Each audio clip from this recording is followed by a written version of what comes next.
오늘 우리에게 주신 하나님의 말씀은 신약성경 요한복음 5장 9절부터 18절 말씀입니다. 그 사람이 곧 나와서 자리를 들고 걸어가니라.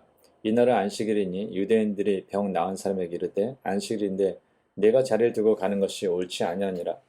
대답하되 나를 낫게 한 그가 자리를 들고 걸어가라 하더라 하니 그들이 묻되 너희가 자리를 들고 걸어가라 한 사람이 누구냐 하되 고침을 받은 사람은 그가 누구인지 알지 못하니 이는 거기 사람이 많음으로 예수께서 이미 피하셨음이라. 그 후에 예수께서 성전에서 그 사람을 만나 이르시되 보라 네가 나았으니 더 심한 것이 생기지 않게 다시는 죄를 범하지 말라 하시니 그 사람이 유대인들에게 가서 자기를 고친 이는 예수라 하니라. 그러므로 안식일에 이러한 일을 행하신다 하여 유대인들이 예수를 박해하게 된지라. 예수께서 그들에게 이르시되 내 아버지께서 이제까지 일하시니 나도 일한다 하시매 유대인들이 이로 말미암아 더욱 예수를 죽이고자 하니 이는 안식일을 범할 뿐만 아니라 하나님을 자기의 친아버지라 하여 자기를 하나님과 동등으로 삼으심이로라. 아멘. 40대 초반에 한 부인이 건강검진 결과 암성을 받았습니다. 암이 이미 오랫동안 진행되었기 때문에 살 날이 얼마 남지 않았다라는 불행한 선고를 받았습니다. 그에게는 중학교 다니는 아들이 한 명 있었고 또한 고등학교 다니는 딸이 하나 있었습니다. 의사는 둘 중에 하나를 선택하라고 했습니다.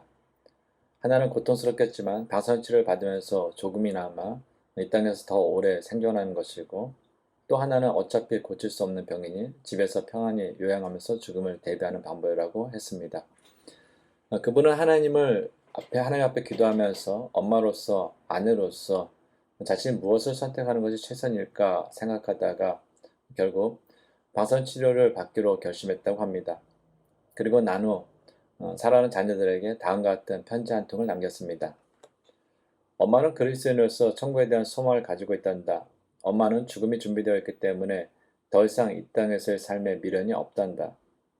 그럼에도 불구하고 엄마는 방사선 치료를 받기로 선택했다.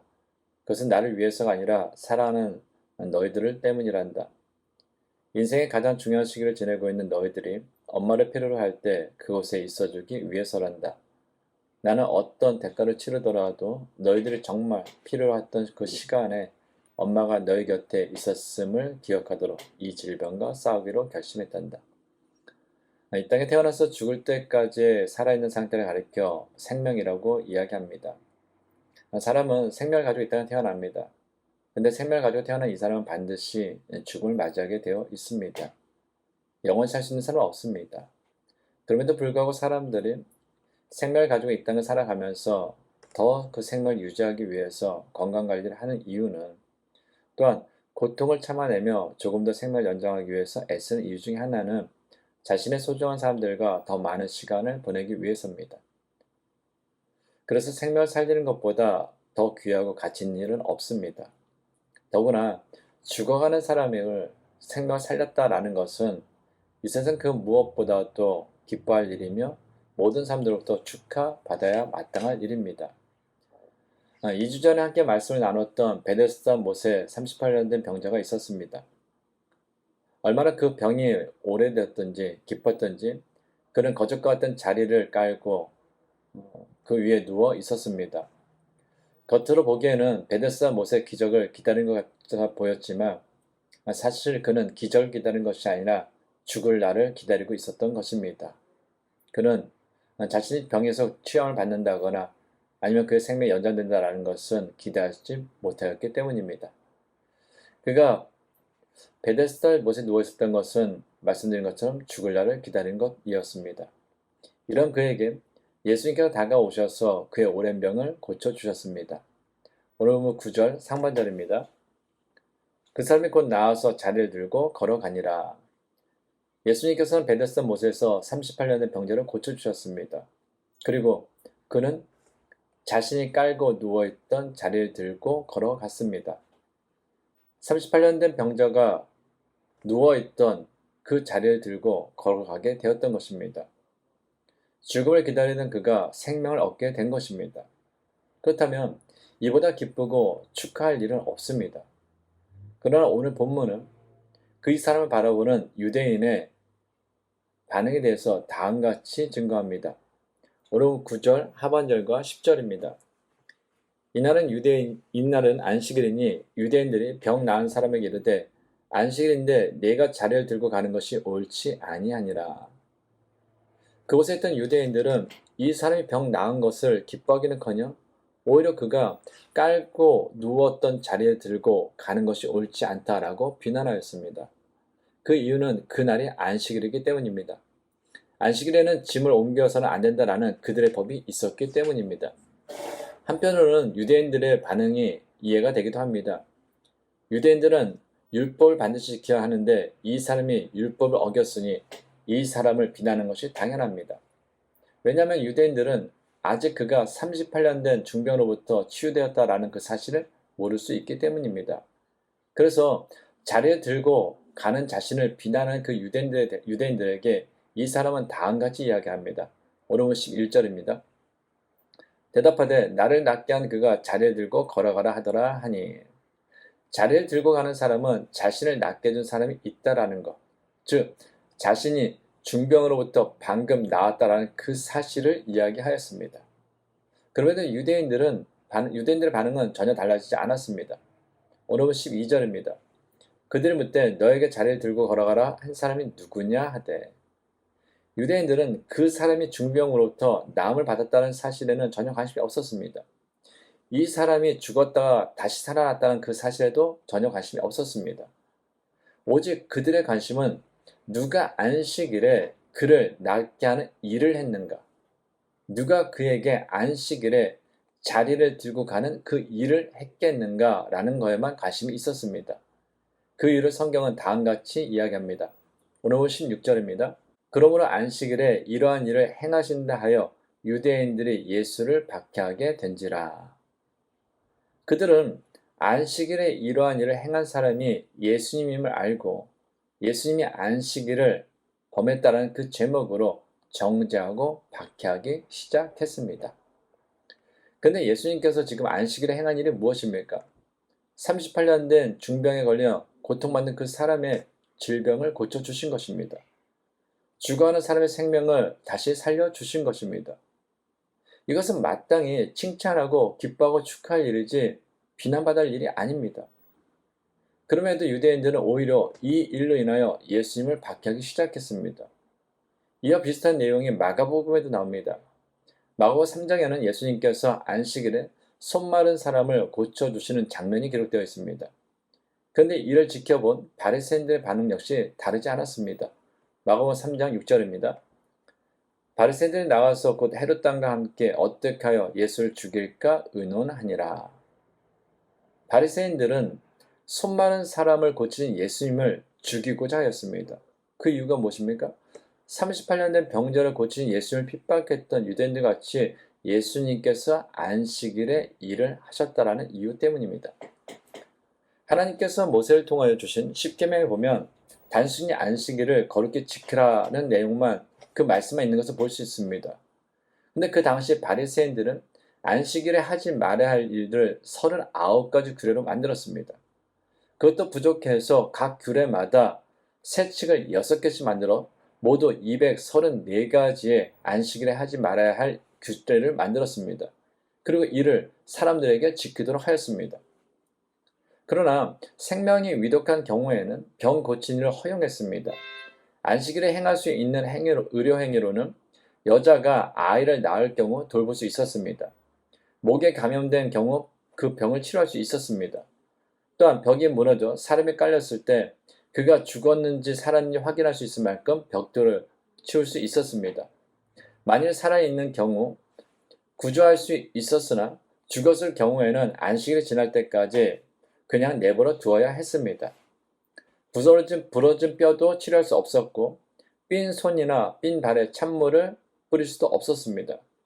잘린 손가락은 붕대만 감을 수 있을 뿐 약이나 연고를 바를 수도 없었습니다. 이처럼 철저하게 율법을 지킨 유대인들의 눈에 비친 예수의 모습은 율법을 어기고 자기 멋대로 행하는 죄인으로밖에 보이지 않았던 것입니다. 그래서 그들은 율법을 어겼다라는 그 명분, 율법을 지켜야 한다는 그 명분 하에 병을 고치고 죽어가는 생명을 살리신 그 예수님을 칭찬하기보다는 박해하고 죽이고자 했던 것입니다.